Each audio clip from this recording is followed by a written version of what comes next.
luego las comentaristas entre 10 y 15 minutos. Luego pasaremos a un intercambio y vamos contestando y debatiendo sobre este interesante tema. Gracias.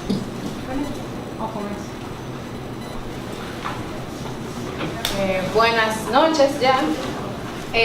Mi intervención va a ser, voy a tratar de ser bastante breve y lo que quiero poner sobre la mesa son algunas ideas que considero centrales y que están recogidas en el artículo.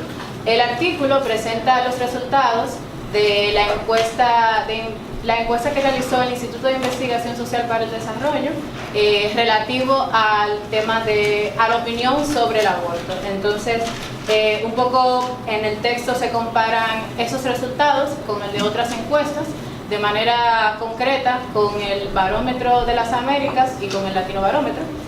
Y también se hace un análisis considerando el contexto actual de debate sobre el aborto. Entonces, mencionar también que el principal público quizás con el que pretende dialogar el artículo es aquellas personas que entienden que el aborto voluntario es un derecho de las mujeres. Es un derecho de las mujeres y es una cuestión de autonomía sobre el propio cuerpo. En los resultados de la encuesta, hay algunas diferencias y lo que se trata es como de explicar de dónde vienen esas diferencias. La encuesta del instituto, del ISD, pregunta o aborda el tema preguntando: ¿cree usted que la mujer tiene o no derecho a interrumpir su embarazo? Y ofrece entre sus opciones de respuesta: no, nunca debe permitirse; sí, pero solo en circunstancias excepcionales; y sí, en cualquier caso. Los resultados que arroja es que un 66.64% piensa que nunca debe permitirse, un 30.76% piensa que debe permitirse solo en situaciones excepcionales y solo un 2.42% entiende que la mujer tiene derecho a interrumpir su embarazo en cualquier caso que ella lo decida, ¿no? Por su parte, la encuesta del Latino Barómetro, estos datos refieren al 2015, utiliza una escala más bien, y lo que se le pide a las personas es valorar qué tan de acuerdo o en desacuerdo están con el aborto. Y lo que responden es que, los resultados que arroja es que un 63.3% considera que el aborto nunca está justificado.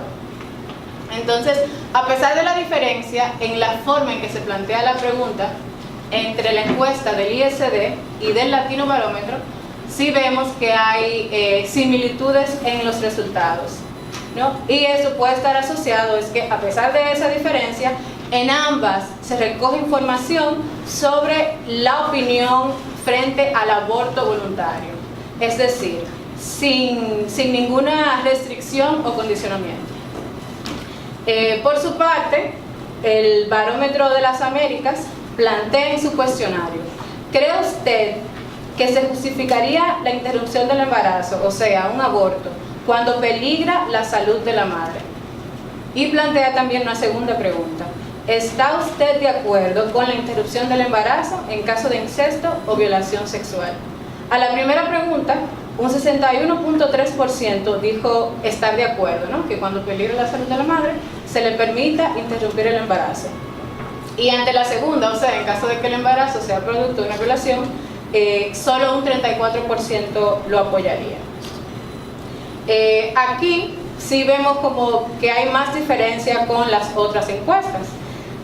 Y es importante aquí destacar que lo que se pregunta en el Barómetro de las Américas no está tan relacionado al tema del derecho sobre decidir, o sea, el derecho a decidir sobre el cuerpo, sino que se pide a las personas encuestadas valorar si las circunstancias presentadas son atenuantes de peso suficientes para hacer la excepción y permitir el aborto.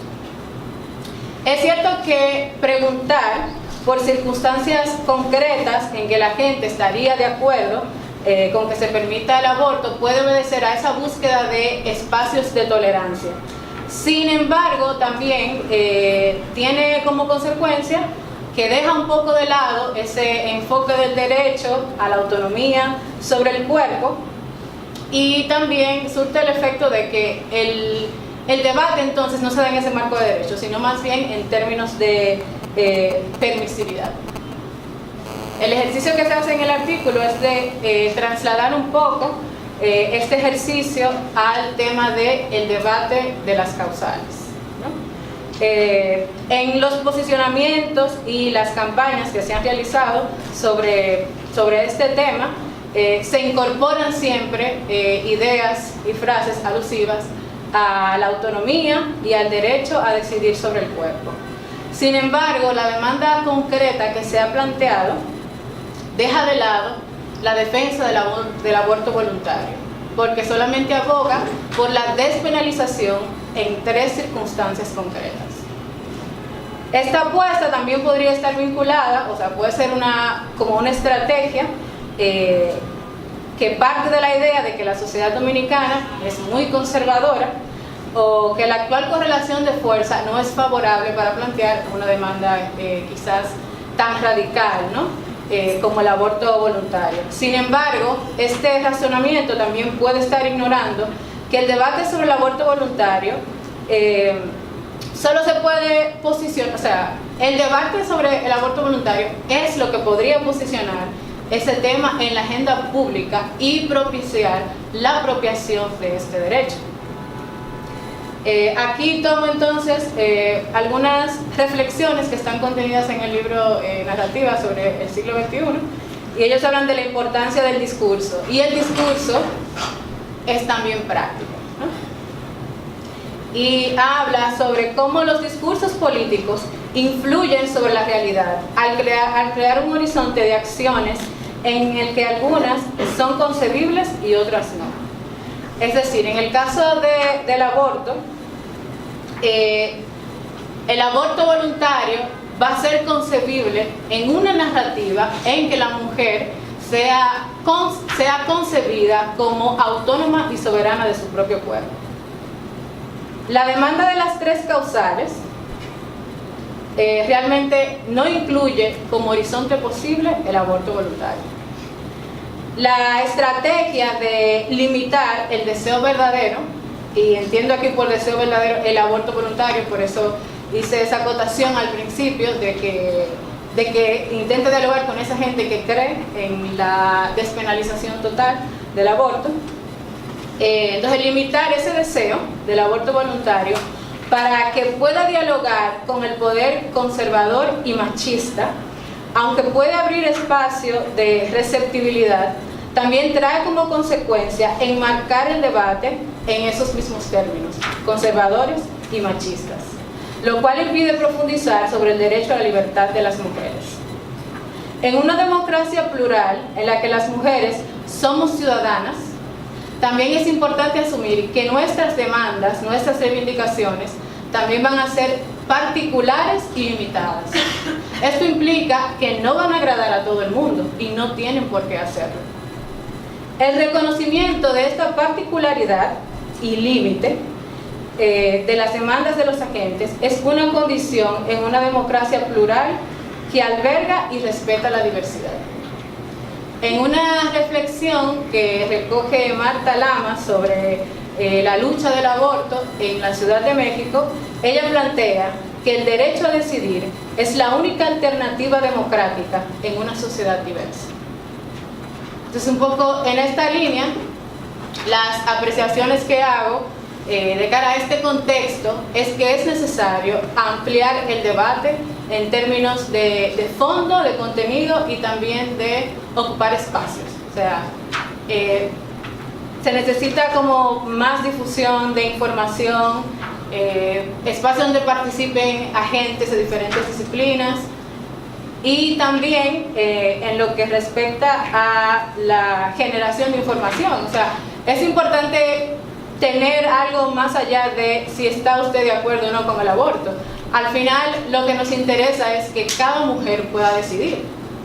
Entonces, quizás una aproximación pueda ser preguntar por quién debe decidir sobre el aborto, ¿no? Y ahí entiendo que a cada mujer le toca ¿no? Como tomar esa decisión.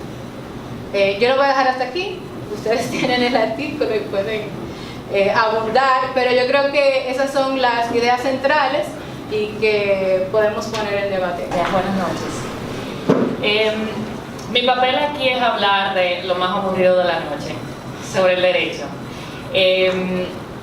Lo primero es que Aris presenta en su artículo esta manera de que las personas justifican la realización del aborto, la interrupción del embarazo en situaciones muy extremas. Entonces ponemos a la mujer como posible víctima de una violación o de un incesto, de que su vida corre peligro. Y no partimos desde la premisa de que esto es un reconocimiento a un derecho material, al derecho de la dignidad, de la salud, de la autonomía de la mujer. Entonces, el poder político ha usado el derecho para eternizar este debate sobre la despenalización. Hablamos de que si la Constitución y el Código Penal Dominicano van a permitir o no el aborto. Pero, o sea, señores, el aborto da para todo. Con la teoría del derecho se ha negado casi todo y se ha justificado casi todo. La esclavitud, la segregación, la violación de miles de derechos. Entonces, no podemos ver la ley como una cosa que es absoluta, algo que no cambia. Tenemos que ver el aborto como el derecho, como esos ideales de justicia, de libertad. Cuando vemos el aborto, el derecho como en un ordenamiento jurídico vigente, en una sociedad específica, en un momento específico, vamos a entender leyes que son injustas como deseables, inevitables. Bueno, está penalizado, entonces no podemos hacer nada. Tenemos que ver el derecho como algo que cambia, con los ideales que tenemos en la ciudadanía, con las concepciones que vamos creando y de que el derecho cambia solamente cuando la lucha política está enfocada al reconocimiento de un derecho y no solamente a rogar por una justificación y por estas tres causales que aun cuando sean despenalizadas, y esto lo vemos en muchos países de Latinoamérica donde estas causales están despenalizadas, el reconocimiento real y el ejercicio de ese derecho no se da. O sea, las mujeres todavía ven y se encuentran con innumerables barreras. Entonces, lo importante, como explica Aris, es que hagamos espacios donde aboguemos por ese derecho que tenemos las mujeres y que abarquemos también esa parte de las mujeres que no piensan que son víctimas. O sea, ahora mismo hablamos de que dentro de estas tres circunstancias la mujer va a ser una víctima. ¿Qué pasa con esa mujer que es profesional, que es independiente, que está empoderada de alguna manera y se encuentra en una situación con un embarazo no deseado? ¿Qué hacemos con esa mujer? Entonces, el punto es llegar también a esa parte de la ciudadanía para que el debate público cambie. Gracias. Un poco voy a seleccionar algunos párrafos y quizás a leer unos cuantos para que me rinda más el tiempo. Entonces, déjenme empezar diciendo que me da mucho gusto que hoy se esté hablando aquí de aborto a solicitud de la mujer o aborto voluntario, como lo ha llamado Aris. porque en mis más de 30 años de militancia por los derechos reproductivos de las mujeres, se pueden contar en los dedos de una mano las veces que el tema ha sido el aborto a solicitud de la mujer y no solamente la despenalización por causales. A pesar de que sabemos muy bien que no se puede ni siquiera soñar con que las mujeres tengamos un ejercicio igualitario y democrático de derechos, si un fallo de un anticonceptivo, si una violación sexual, si un olvido te puede descarrilar tu proyecto de vida entera, y una ley autoritaria te puede obligar a llevar a término un embarazo y asumir una maternidad que tú no deseas en un momento que no es oportuno. Entonces, de manera que yo no podría estar más de acuerdo con el planteamiento de Aris en el paper sobre cómo la demanda de la despenalización por causales no cuestiona las ideas que subyacen, las ideas fundamentales que subyacen a la prohibición, no rebate la satanización del aborto como una práctica intrínsecamente inmoral, criminal y deshonesta, no posiciona el aborto como una cuestión de derechos y no posiciona a las mujeres como sujetas de derecho. No plantea el derecho de la mujer a decidir como una demanda democrática. Entonces, y como ya han señalado las dos panelistas anteriores, al proponer que el aborto solo se pueda practicar en estas condiciones extremas y excepcionales, está tácitamente validando la censura religiosa, social y legal vigente.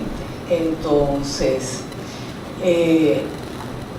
voy a considerar algunas de las otras razones, otros factores a tomar en cuenta aquí, que raras veces se plantean en el debate.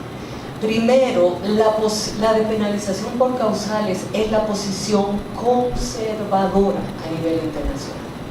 Aquí se promueve y se asume como si fuera la posición liberal y progresista. Es la posición, es la ley que rige en Irán y en Arabia Saudita, señores. Entonces tenemos que estar muy claros. Y las razones de eso son muy claras. Primero, en los países donde las mujeres tienen derecho al aborto voluntario, estos abortos por causales no representan más que como el 5% de todos los abortos. O sea que si se despenaliza, si se logra eventualmente la despenalización por causales, esto en términos reales no va a ser una diferencia significativa. Entonces, pero el otro factor mucho más importante es que cuando se despenaliza por causales el aborto, esos poquitos abortos que se permiten no los elige la mujer, los decide la junta médica o el juez. Entonces la mujer decide si ella se acoge o no al derecho que le concede la ley en estas situaciones excepcionales, pero su decisión nunca va a ser una decisión autónoma, sino que siempre va a depender del permiso que le conceden otros, que son los que tienen el derecho a decidir. Entonces, de manera que este asunto de cómo la despenalización por causales no reconoce ni respeta la autonomía personal de la mujer, no las reconoce como sujeto moral capaz de tomar decisiones importantes, sino que la mantiene bajo la tutela y el control legal de los médicos y del Estado y por supuesto de las iglesias, que son las que justifican y legitiman todo esto, ¿verdad? Esta situación. Entonces yo pienso que hay que también ver en qué medida esto se está reflejando en los resultados de las encuestas que Aris analiza muy bien y que a veces parecen como tan contradictorios, ¿verdad? Entre una formulación, la manera como se formula una pregunta y la otra.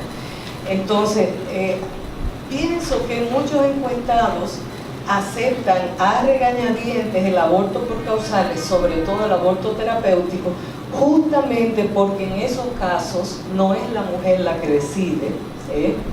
Entonces, porque este punto, el de la decisión de la mujer, el potencial de autonomía para la mujer, esto es lo que genera el mayor rechazo. Y esto se ve también en estos discursos misóginos sobre la supuesta irresponsabilidad de las mujeres, que entonces si despenalizan el aborto lo van a usar como si fuera un anticonceptivo y va a haber un libertinaje y y por eso hay que tutelarlas y controlarlas y no darles derechos, ¿verdad?, a que tomen decisiones sobre sus cuerpos.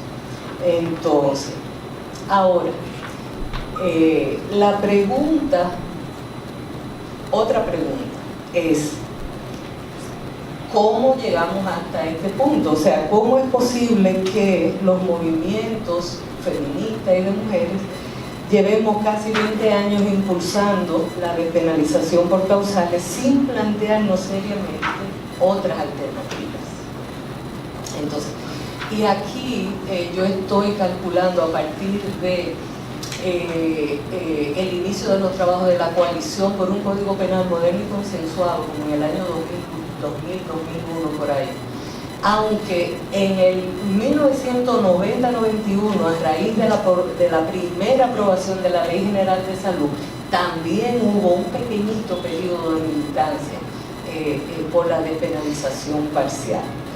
Pero bueno, volviendo, ¿por qué con tan pocas excepciones hemos promovido siempre la despenalización por causales, a pesar de que durante años y años y años no hemos tenido resultados? Entonces, y ahí hay varios factores que quiero señalar. Primero, porque este ha sido siempre la única posición de consenso, la única posición que ha logrado algún consenso más o menos amplio, no solamente con otras organizaciones como los médicos, las enfermeras, otras organizaciones de la sociedad civil, etc., sino también la única posición que ha logrado un consenso amplio dentro de los movimientos de mujeres, donde las posturas frente al aborto voluntario han sido históricamente un poco ambivalentes. Otro factor a considerar es que las que desde el comienzo abogábamos por la despenalización total, caímos en la trampa del gradualismo, ¿verdad? El gradualismo como la estrategia política basada en la noción de que la despenalización por causales era un paso previo indispensable para lograr una despenalización más amplia. Entonces, y a través de esa idea nos integramos a este consenso. Y no somos solamente nosotras las que pensamos eso. Esta es una de las objeciones fundamentales de la derecha teocrática, ¿verdad? Antiaborto, antiderechos. Entonces, eso les preocupa, ese temor de abrir las compuertas, les preocupa a ellos muchísimo más que todo el lirismo sobre el derecho a la vida del feto y Esa es su preocupación. Examinen los discursos y se lo encontrarán una y otra vez, ¿verdad? Entonces, y el haber asumido este discurso gradualista nos impidió quizás haber puesto en práctica otras estrategias que quizás, qué sé yo, pienso en la estrategia que usaron las mujeres españolas hace ya muchos años, que empezaron demandando la despenalización total y luego se transaron por una despenalización parcial, pero no una despenalización con unas causales estrechitas como la que tenemos nosotras, extremísimas, de muerte inminente, de qué sé yo qué, sino por causales mucho más amplias que incluían inclusive la salud emocional de la mujer. Entonces, pero bueno, la pregunta más importante, y ya yo creo que ya yo me pasé, es qué se puede hacer ahora, qué debemos hacer ahora, cuáles son las posibilidades en términos estratégicos. Entonces, y yo no tengo, la verdad, no tengo ideas. A mí se me agotaron las ideas y se me acabaron las ilusiones, sobre todo después de la gran movilización del 2008-2009, cuando se estaba debatiendo el artículo 30. Entonces, esa fue la movilización más importante que ha realizado el movimiento feminista y el movimiento de mujeres en República Dominicana. Fue para la cantidad de personas y de recursos, fue muy significativa, ¿verdad? Entonces organizamos marchas multitudinarias y piquetes en el Congreso, y durante meses estuvimos compareciendo constantemente en la televisión y en la radio. Hicimos también movilización a nivel internacional, denuncias, conferencias. Marta Lama y Gire y Católica por el Derecho a Decidir nos apoyaron muchísimo y nos mandaron unos abogados y unas abogadas y unos teólogos maravillosos a discutir sobre ética y sobre aspectos legales, etcétera, etcétera. Y en el momento culminante de esa movilización, que fue ya julio por ahí del 2009, la encuesta Gallup hoy registró un 80% de aprobación de la ciudadanía a la despenalización terapéutica, que es la cifra más alta que se ha logrado. Y sin embargo, pasaron el artículo 30, el actual 37. Y sin embargo, miren todo lo que ha pasado desde entonces. Miren la cronología horripilante del Código Penal. Entonces, ¿cuáles son las opciones? Otra cosa a considerar es que hay actores clave aquí, como el Colegio Médico, como Profamilia, como Participación Ciudadana, etcétera, que no asumirían la demanda por el aborto voluntario. Entonces, eso también limita la capacidad de maniobra, porque se fraccionarían alianzas que ha dado mucho trabajo forjar a lo largo de muchos años. Entonces, pero bueno, la experiencia del 2009, yo pienso que nos obliga a enfrentar el último factor al que me quiero referir, y pido perdón por haberme extendido más de la cuenta,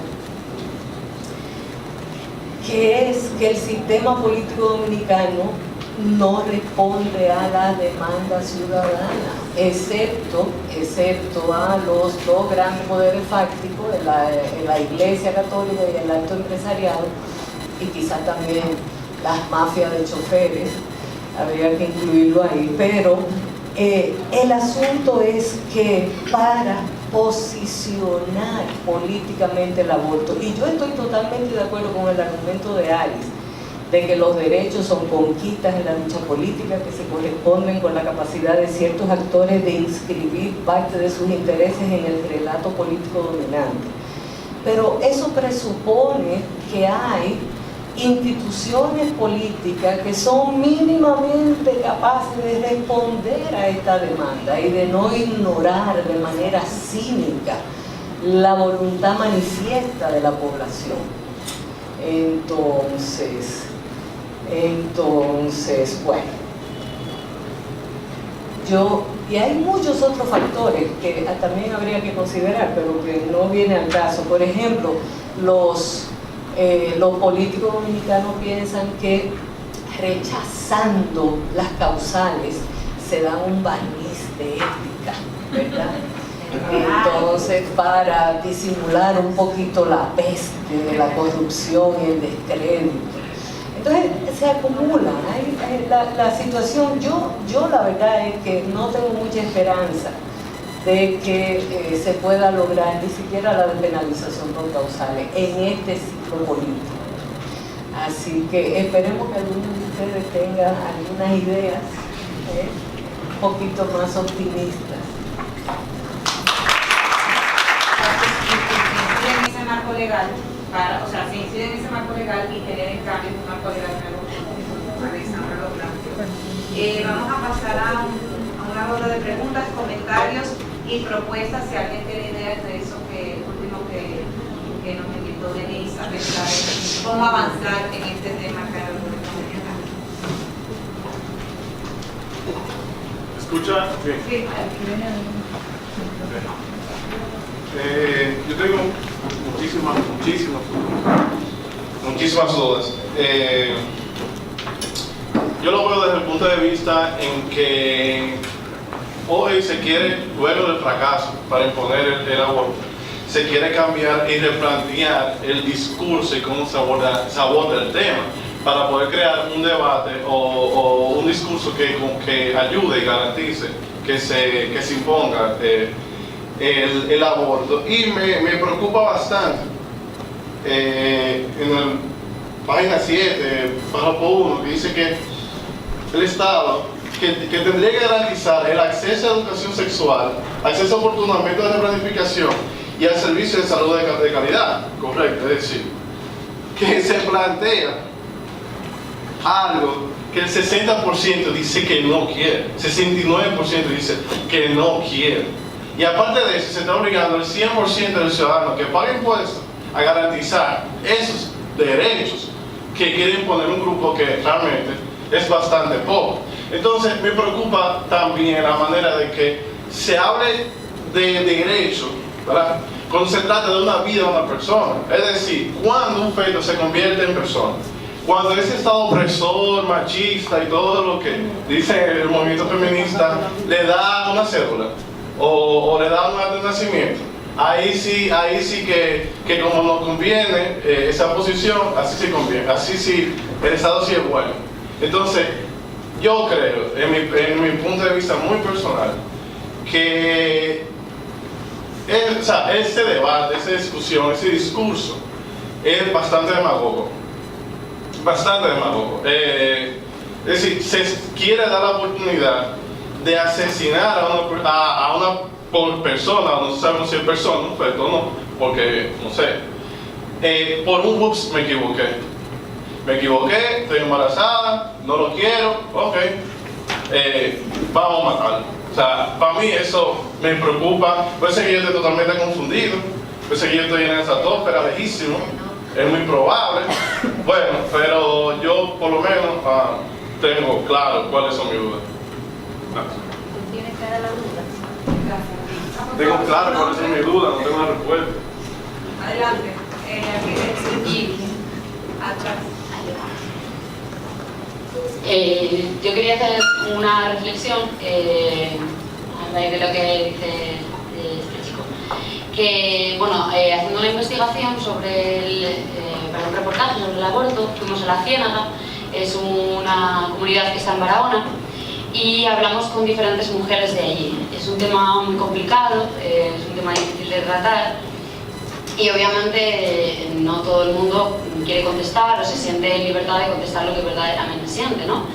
Y hablando con una mujer, ella de un rato se sinceró, y una de las cosas que nos chocó mucho es que dijo: aquí todo el mundo practica abortos, pero todo el mundo lo condena, y nadie te va a decir que ha practicado un aborto y lo va a condenar, pero ella si tiene que hacerlo, lo va a hacer. En esa comunidad, como muchas otras, la asistencia médica que había era una unidad de asistencia primaria. Supongo que, no sé si usted es médico, pero si se pasa por esa unidad, verá que hay paredes, hay una camilla y de vez en cuando está un médico, o sea, no hay nada más. Entonces, cuando alguien pide, por ejemplo, una ambulancia en Barahona, tiene que tener 1.000 pesos para que la ambulancia vaya donde ella esté o donde él esté, y luego tiene que tener también dinero para pagarle la comida. O sea, eso para ver un poco qué situaciones afrontan muchas mujeres. Entonces, no vamos a hablar de lo que vale una vida, cuando estamos invisibilizando lo que vale la vida de esa mujer y que decida ella si quiere tener más hijos o menos hijos. Yo que critico... Ya, vamos a hacer una ronda de preguntas, por favor. Gracias por el comentario. ¿Algún otro comentario, pregunta? Acá, Gloria. Solo dos comentarios quería hacer, muy breve, intentar ser breve. El tema de que refiere Aris en el artículo, que cuando las mujeres experimentan un embarazo no deseado y piensan, ¿verdad?, en todos los temas éticos, morales, que la ponen en contradicción con la decisión de abortar, finalmente hay una dicotomía entre lo que se piensa y lo que se hace. En la encuesta parece que estarían rechazando el aborto y sin embargo en la práctica se hace el aborto. Y en ese contexto el Estado está obligado a legislar sobre las prácticas de sus ciudadanos y ciudadanas. Y ahí es que yo creo que hay una deuda de respuesta de parte del Estado, tanto frente a lo que es la prevención del embarazo no planificado, ¿verdad?, como a la respuesta de las mujeres que están eligiendo abortar a pesar de que no están de acuerdo con el aborto, ¿ya?, por distintos pensamientos, distintas ideas. Y quería hacer otro comentario, ahí cierro ese, pero quería hacer otro comentario con relación a las tres causales, que efectivamente en un país como Chile, por ejemplo, que costó tanto transarse en este mínimo que fueron las causales, finalmente hay todo un tema de cómo se va a desarrollar la decisión final, quién va a asumir la decisión de si el bebé viene con malformaciones congénitas y en qué momento, ¿verdad? Se va a poder definir eso lo suficientemente rápido para que no pase el periodo, no perima, ¿verdad?, la semana de gestación que permita la interrupción del embarazo. Segundo, ¿qué pasa con los abusos? ¿Cómo se va a constatar que efectivamente hubo un abuso si eventualmente antes del tercer mes no se ha hecho la denuncia y ese embarazo fue no deseado por un abuso sexual o por un incesto y no va a dar tiempo de hacer la investigación correspondiente porque no hay recursos? Y tercero, por ejemplo, para cuando hay problemas de la madre, de la vida, el riesgo de la vida de la madre, se requiere especialista para poder determinar qué tan grave está la mujer y efectivamente cómo se está afectando el feto. Y estamos poniéndolo en un contexto, si nosotros estamos, lo estoy viendo desde Chile, ¿verdad?, que tenemos un nivel de desarrollo, un nivel de implementación de servicios bastante adecuado, con igualdad, digamos, de oportunidades para acceder a atención primaria, a matronas y a médicos tetras, ginecos tetras.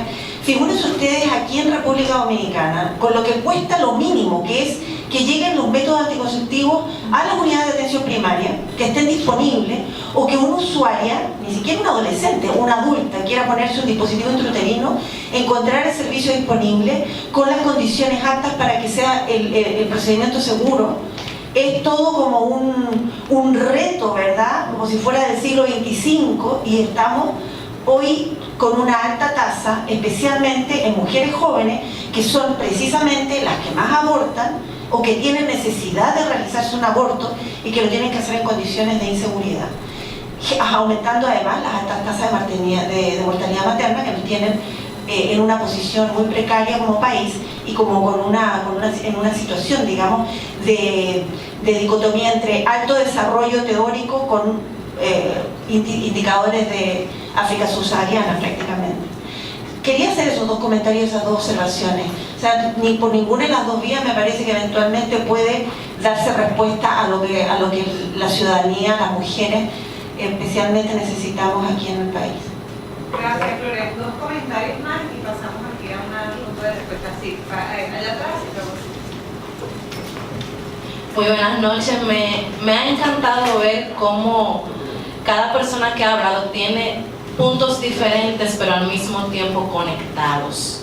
No solamente porque estemos hablando todos o debatiendo sobre el aborto, pero independientemente de lo que mi moralidad me diga, de lo que esté bien o esté mal, ya que nada es absoluto, nada está bien completamente ni nada está mal completamente. En todo bien hay un mal y en todo mal hay un bien. No es posible que digamos, no puedes abortar, es una vida, es esto, es lo otro, de acuerdo. Pero aún así se despenalice o se penalice, los abortos están ocurriendo. sea un grupo minoritario o no, hay vidas que se están perdiendo. Abortos que salen mal clandestinamente, donde el bebé muere, la madre muere. Situaciones en las que el doctor dice, no lo puedo hacer porque me van a meter preso. Entonces ahí estamos perdiendo vidas. Entonces, hoy hay una doble moral. También estoy de acuerdo con que el país, de forma ideológica, aún no está listo para tomar ese tipo de decisiones. Porque vivimos en una era todavía muy conservadora, en la que la ideología religiosa, la doble moral, el juzgar al otro, pesa mucho. Y también hay demasiados grupos con mucho poder, y en esos grupos todavía falta esos pequeños líderes que hablen por esas minorías y que vayan tomando lugar para eso. Y no estoy diciendo que lo que usted dijo está mal, porque en cierta forma yo estoy de acuerdo con usted, pero estamos en el país hablando de que debe haber pena de muerte, pero no puede haber aborto. Estamos hablando de hacen mal, debe asesinarse para terminar con ese mal, pero aún el aborto, estando penalizado o no, está haciendo mal desde hace mucho tiempo y lo seguirá haciendo. Porque en otros temas sociales, ahí sí somos muy decididos, pero con temas que realmente necesitan un cambio, nos queremos quedar estancados. Gracias. Acá. Al lado de ahí. Buenas noches, mi nombre es Fátima Fumarol. Una de las problemáticas que hemos tenido las feministas son las posturas de ese señor. Porque él, como hombre, o como hombre, quiere incidir en la decisión de mi cuerpo. Aquí lo que se está decidiendo es que la mujer pueda decidir. Es una hipocresía decir una vida en un producto. Yo veo muchos niños en la calle, no veo a las personas pro vida recogerlo, ni ayudar a las mujeres que están en riesgo cuando tienen una enfermedad terminal o que tienen cáncer, que no pueden abortar porque el sistema no lo permite. Esa es una de las luchas que nosotros estamos propiciando, que se apruebe el aborto en sus 3 causales. Es verdad que debería de ser aborto libre y seguro, pero creo que el país todavía no está preparado y un paso serían las 3 causales. ¿Es cuánto? Gracias. Anselmo quiere hacer una pregunta y pasamos aquí a los comentarios. Buenas noches. Una pregunta puntual.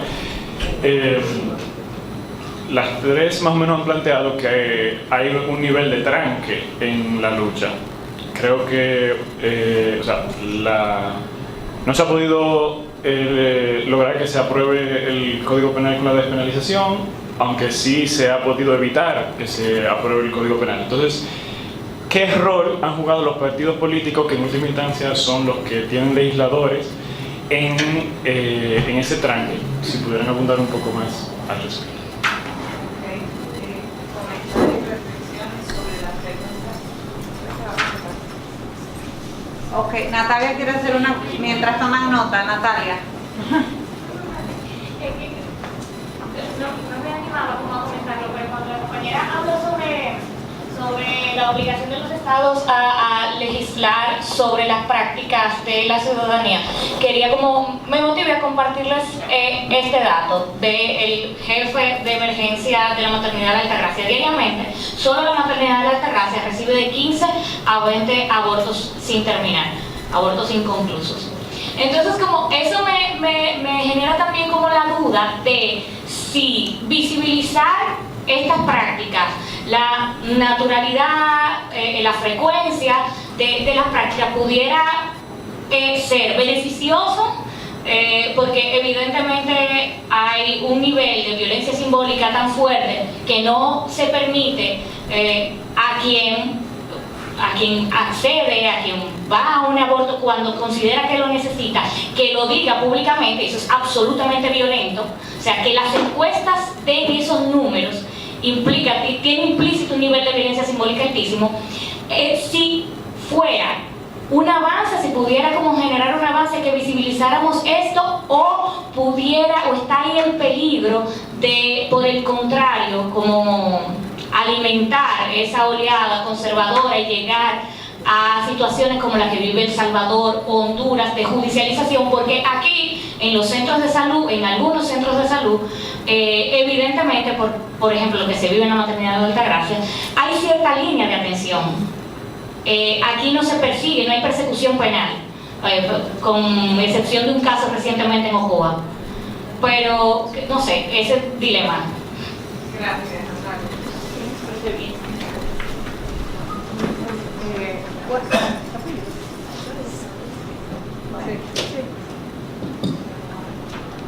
yo creo que no, ya al primer compañero le han respondido de manera amplia, entonces me voy a saltar eso.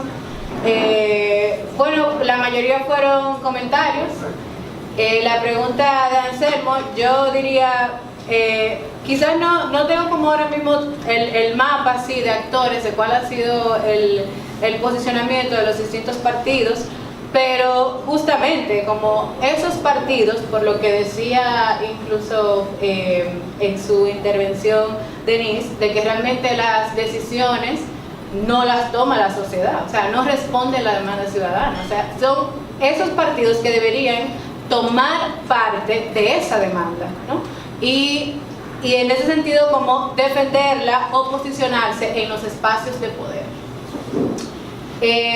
Bueno, sobre lo que decía Natalia, sí, es complicado, pero también yo incluso pensaba en que la judicialización va a ser como va a tener como más probabilidades en el momento en que si se aprueban las 3 causales, porque ya tú vas a tener unos abortos que son permitidos y otros que no, y entonces ahí yo creo que sí se puede dar como pie a ese proceso de persecución de las mujeres que abortan en la maternidad, que habría que ver cuáles realmente están en esas circunstancias extremas, o están abortando simplemente porque no forma parte de su proyecto, o sea, no forma parte de su proyecto de vida en ese momento y decidieron hacerlo.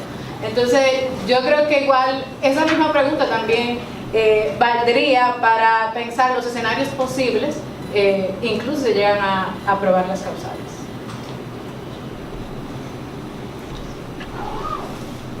Ok, un comentario puntual sobre lo que comentábamos por ahí y sobre la disyuntiva en la que se encuentra la mujer cuando se encuentra un embarazo no deseado. Ninguna mujer se embaraza con el simple objetivo de abortar, o sea, estamos claros en eso. La mujer generalmente se encuentra en esa disyuntiva, ni quiero el embarazo ni quiero abortar, pero finalmente esa mujer decide realizarse el aborto, y es esto el poder que tenemos nosotras como mujeres, que es un poder personal, un poder intrínseco, que lo vamos a seguir haciendo, aunque sea un poder ilegítimo, lo que nos da esa autorización para reclamar ese derecho que se nos ha negado. Gracias. Yo quería también empezar comentando algo sobre lo que dijo Natalia, y es que yo tengo el miedo de que si se aprueba la despenalización por causales, la estrategia de la derecha teocrática sea llevarnos a la situación de El Salvador y empezar a someter y a condenar judicialmente a mujeres pobres a pena de 20 y 30 años de cárcel. Entonces ya hubo un cierto amago a raíz de la aprobación de la Constitución, del artículo 30, ahora 37, donde se dificultaron la aprobación de abortos terapéuticos y se vivió, bueno, había cierto miedo dentro de alguna de las maternidades. Esto se comentó a nivel anecdótico, no se hicieron estudios que lo documentaran. Pero uno de los brazos políticos y organizativos más fuertes de la Iglesia Católica es el movimiento antiderecho. Entonces, si se aprueba la despenalización parcial, ¿qué van a hacer esa gente? y con las iglesias evangélicas bien fanatizadas que tenemos, ¿verdad? Que también van y que son aliadas y socias en todo esto. Entonces, yo pienso que ese es un escenario de terror y que tenemos que ir pensando y ir anticipándonos, porque ellos sí que tienen poder y recursos organizativos, económicos, tienen miles de púlpitos desde los cuales pueden predicar toda la semana y llegarle a miles y a miles de gente con este discurso del asesinato y de ¿verdad? Todo lo demás. Entonces, bueno, con relación a la pregunta de Anselmo, yo quería comentar que aunque en sentido general la clase política no es una interlocutora real y válida de la ciudadanía, en el caso de la demanda de las mujeres es lo peor. Entonces, y se presentan, y si la alternativa y el contrincante es la Iglesia Católica, el poder fáctico por excelencia en este país, entonces la situación es todavía peor. Pero pensemos, por ejemplo, que en las elecciones pasadas el PRM llevó en su programa de gobierno la despenalización parcial, y después cuando fue y se discutió en el Congreso y se votó, la mayoría de los diputados de ellos votaron en contra y no pasó nada, las autoridades del partido no dijeron nada. Entonces, de manera que yo pienso que para los partidos políticos este no es un punto importante, entonces, tristemente.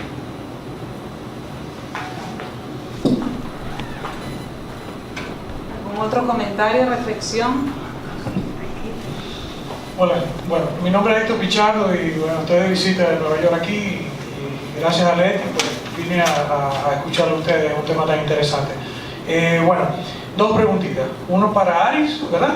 Y otro para la señora. He escuchado sus ponencias y veo que el caso de Roe versus Wade como que ha quedado fuera del debate, como un caso emblemático en el 1973 en los Estados Unidos, donde se despenalizó completamente el aborto y se hizo legal y se protegió a la mujer y se le dio el derecho de elegir sobre su cuerpo. Y pareciera que nuestra condición de insular como que nos mantiene lejos de condiciones que hay en otros países y no tomamos como referencia a eso.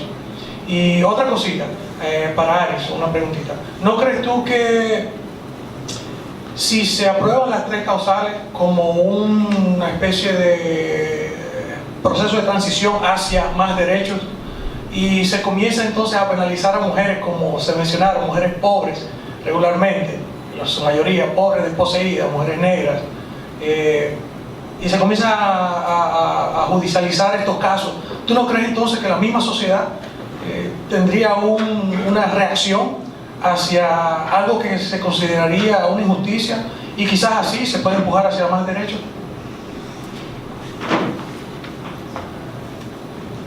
¿Algún otro comentario? Mirceli. Es una pregunta. Mi pregunta y también preocupación es con respecto a el posicionamiento de personas que se hacen llamar como feministas o que lo son, la verdad que no lo sé, y con respecto al aborto bajo las tres causales, donde he escuchado discusiones relativos a el contenido y la argumentación de Aris en este artículo, que dicen que, y cito lo que dijo la joven en la esquina, el país no está preparado. Entonces mi preocupación es si las personas que se supone que tenemos cierto conocimiento y abogamos por el derecho a la mujer a decidir sobre nuestro cuerpo, no creemos que el país está preparado, ¿cuándo va a pasar esto? O sea, ¿cuándo las mujeres vamos a tener derechos sobre nuestro cuerpo? Y estoy hablando de las que nos llamamos o las que se hacen llamar, no sé, feministas, y no estoy cuestionando quién lo es o no lo es, sino por qué esto se da de esta manera, y nosotras decimos, nosotras no, y se dice que no estamos preparadas. Entonces, ¿quién es que va a decir cuándo es que estamos preparadas? ¿Quién lo va a determinar y cuándo vamos a empezar a luchar para poder decidir en todo el sentido de la palabra sobre mi vida y mi cuerpo? Es mi pregunta. Gracias, Giseli. ¿Comentario? ¿Por acá? Buenas noches, Magali Mendoza, de Jóvenes y Mujeres por el Cambio. Nosotros trabajamos, intervenimos en el municipio de Boca Chica, donde la incidencia de embarazo en adolescentes es bien alto. Yo quisiera saber, de aprobarse la ley en los 3 causales, ¿en qué medida, si hay un estimado, se reduciría las muertes por causa de falta de atención o un embarazo llevado a término? Porque normalmente yo por lo menos en las comunidades que trabajo, ya estoy viendo niñas de 11 y 12 años y 13, que algunas se salvan y otras no sé, porque hay un subregistro. Gracias.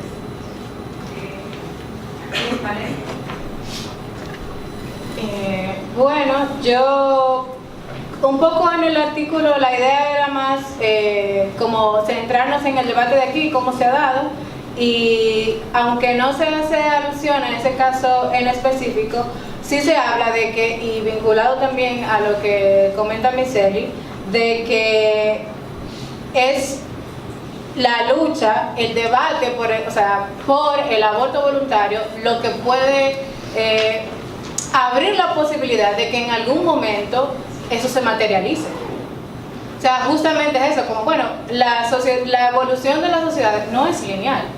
O sea, no es que de aquí a 20 años vamos a estar más preparados, así porque sí, sino es justamente los agentes, y agentes porque tienen capacidad de agencia y de incidir sobre la realidad, somos quienes tenemos que construir esa posibilidad.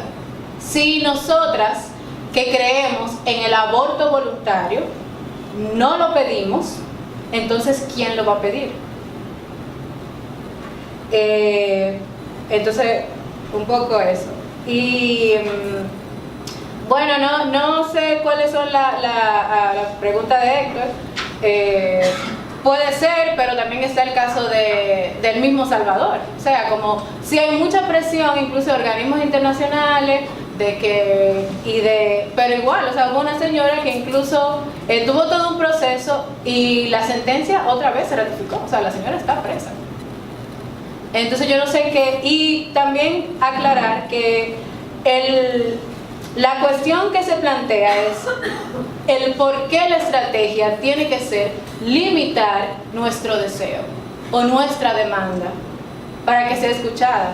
No es que si en la negociación lo que tú agarras primero son las 3 causales, tú vas a decir que no. Pero ¿por qué de entrada yo limito mi demanda? ¿Por qué tiene que ser esa la estrategia?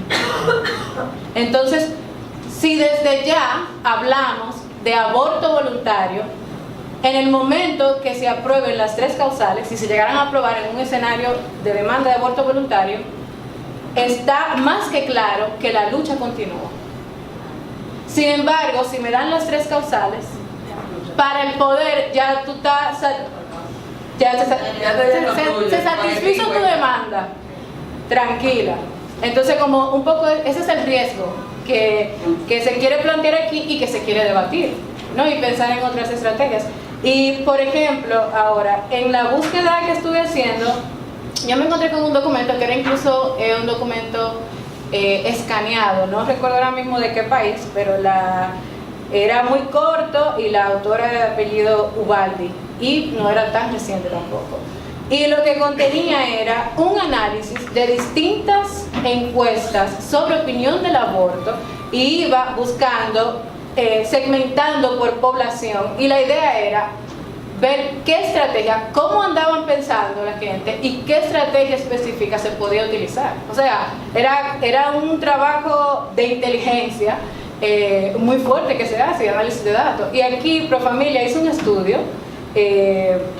muy bueno también, que sobre el tema del aborto lo hizo con una encuesta con estudiantes universitarios y también tiene una parte cualitativa. O sea, esa base de datos deberíamos estar explotándola. Se hizo un informe, pero, o sea, ¿qué más dice esa encuesta? Nos estamos limitando mucho a la pregunta que recogen las encuestas de cultura política, pero es muy reducido. Entonces, yo creo que en esa parte de generación de información hay un partido, es como demandarlo. Yo soy de tu partido y yo estoy interesada en el aborto, o sea, yo te defiendo el aborto, tú tienes que inscribir esa demanda y también llamar a la gente por nombre y apellido. Porque son como personas, instituciones muy concretas las que están ejerciendo el poder. Yo creo que no podemos ser tan pesimistas. Como decía Denise al principio de su presentación, ella misma reconoce que esta es la primera vez donde se habla del aborto voluntario. Entonces, este es el espacio, somos nosotras estamos aquí hablando de esto y empezando el debate. Entonces no podemos, por la lucha pasada, que ha sido prácticamente fallida, no podemos decir que vamos a parar, simplemente vamos a continuar esa lucha. Una de las cosas también que quería decir era que la señora estaba preguntando cómo el Estado va a garantizar esto mediante si se despenalizan las 3 causales. En el experimento se ha visto en los países latinoamericanos donde se han despenalizado estas causales, que realmente nada de esto existe en la práctica. O sea, los trabajadores de la medicina no están preparados para esto. Y no solamente eso, o sea, hay una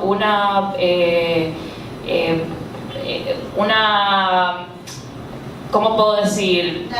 Una resistencia, exacto, de que aun cuando la mujer quiera ir y quiera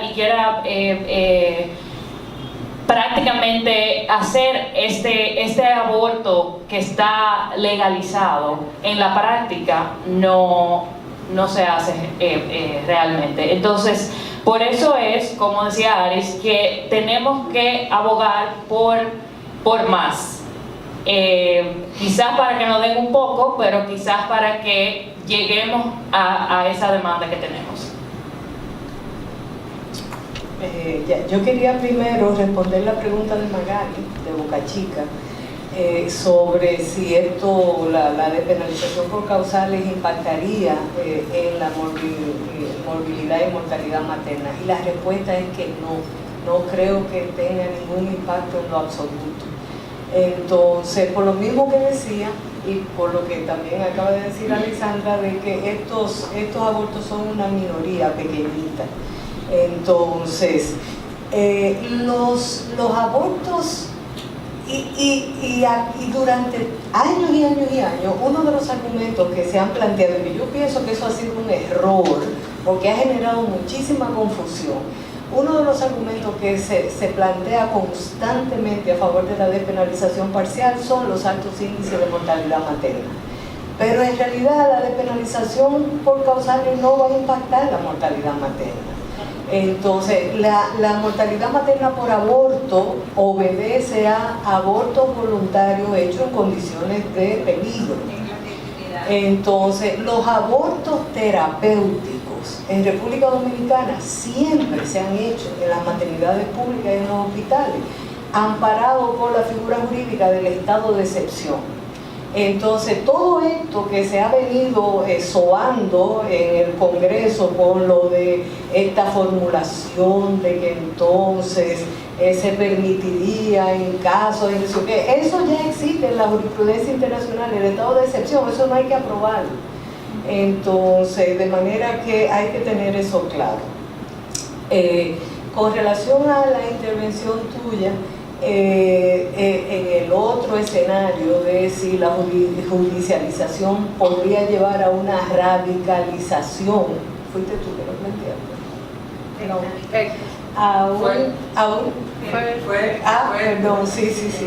una radicalización de la población si nos vemos de repente en una situación como la de El Salvador. Entonces, esa es otra posibilidad.